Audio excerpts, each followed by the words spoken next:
and then we've got the small box to add on to the triplet of units. But I'm just building the bigger one of the two from tips from last video. Go watch that if you want to know what they are. So I've just cut my 700mm panel, so that's going onto the wall side when it's being fitted, and then I'm going to cut the small piece now for the chimney side, which is only 200mm by 750, and then we're going to cut the back because I need a big sheet for that. And then what we're going to do is make the back 1.5 inches bigger so it overlaps both the sides, so it ties everything in. Thumbs up. And then I've got to figure out how to do the doors. We'll get to that later.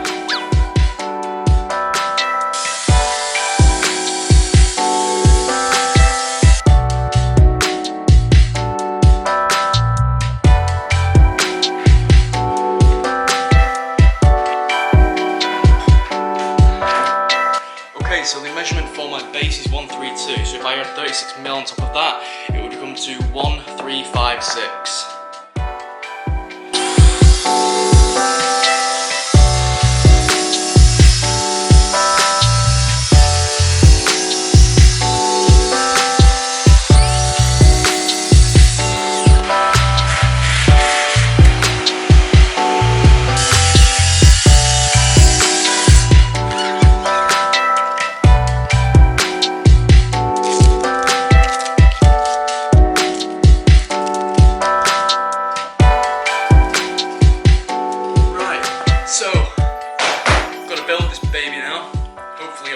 Perfectly.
What it is.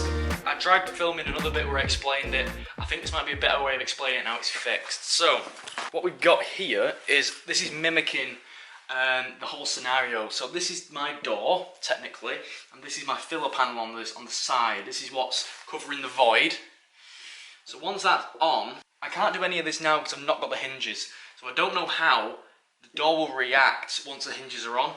It could potentially push the door further that way. It could have the door going further this way, and that's why I've not cut the panel yet. The issue is this big gap down this side. I mean, the gap is roughly, I don't know, about 6mm, something like that. Both the backs of this piece and this piece are touching.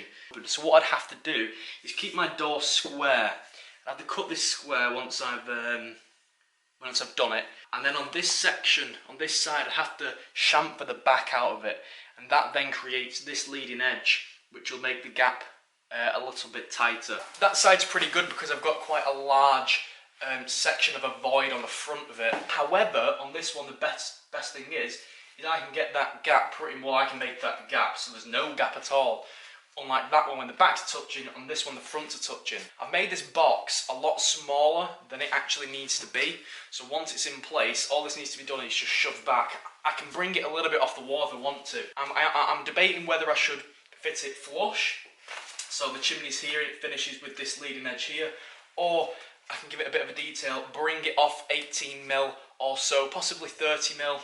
And create this little box on this side at the chimney.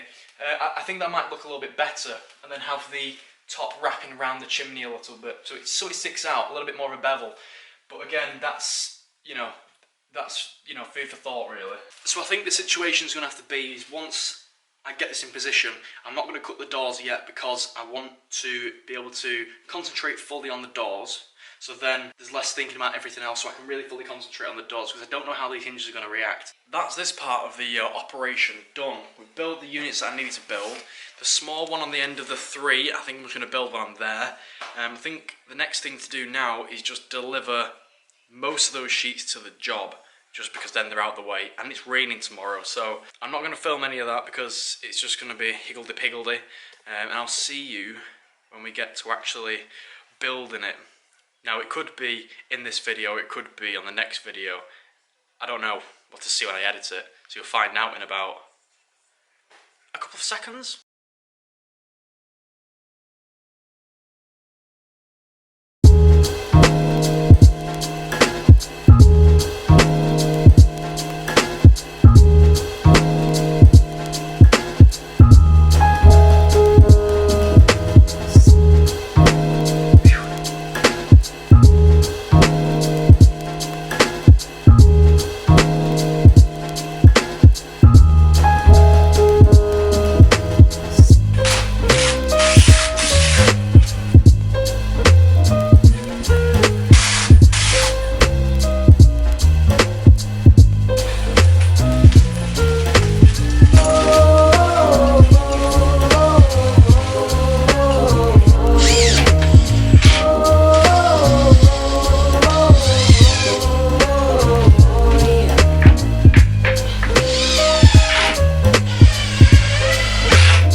Pretty much what we're looking at the minute.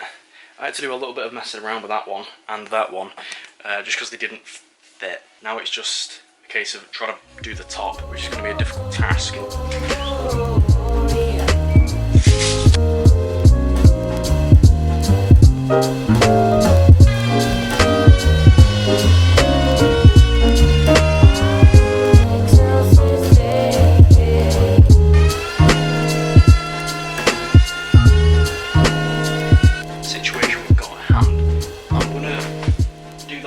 Plus 25mm, because that's what I've done for the overlap on from the face to the front edge of the worktop. So I'm going to put it full length, and then once it's on top, I'm going to cut a line that's 20mm over this section, and I have to figure out now, when I put it in, it's going to be like a kitchen worktop where it's a button scribe joint. I'm going to lift that up, and then this one slides underneath. When that's on top, I can trace the line where it needs to go and then cut the angle. Should be something like that. It's not too bad. It's not too bad. Oh god, my face.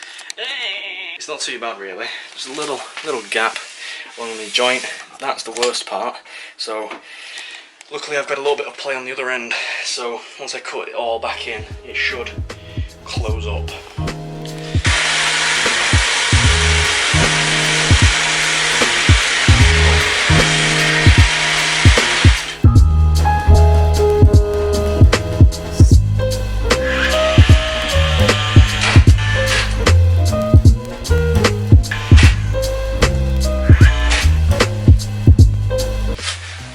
Shelves in and stuff, but I've not got the scotia which I'm used as the brace to do that yet, so I'm going to go downstairs and do the other one. I'm quite off target for time.